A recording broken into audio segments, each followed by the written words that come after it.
Welcome to the Elon Daily News. This podcast is created by generative AI.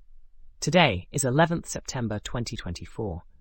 As always, links to all stories can be found in the episode notes. Remember, the content here doesn't reflect our opinions. It's a reflection of news items in public media. In a recent commentary by Carol Cadwallader, the arrest of Pavel Durov, the founder of Telegram, in France, is highlighted as a pivotal moment in the tech world. This event marks the first time a tech CEO has faced legal consequences for their actions, contrasting sharply with Elon Musk's continued freedom despite his often controversial online behavior. The article draws parallels between Musk and Durov, noting their embodiment of a tech masculine ideal and their questionable associations with authoritarian figures like Vladimir Putin. While Musk portrays himself as a free speech absolutist, his actions sometimes tell a different story. He has complied with numerous censorship requests from authoritarian governments, raising questions about his commitment to free speech.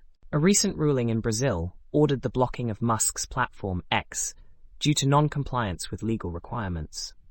This marks a significant challenge to Musk's influence and highlights the ongoing tension between tech giants and governmental regulations. Cadwallader argues that the current landscape is not just a battle for free speech, but a struggle for truth. Musk's narrative seems to dominate the discourse, and despite Durov's legal troubles, including charges of money laundering and failing to control illegal content on Telegram, Musk's voice continues to shape public perception and discourse in his favor. That's all for today's episode of the Elon Daily News.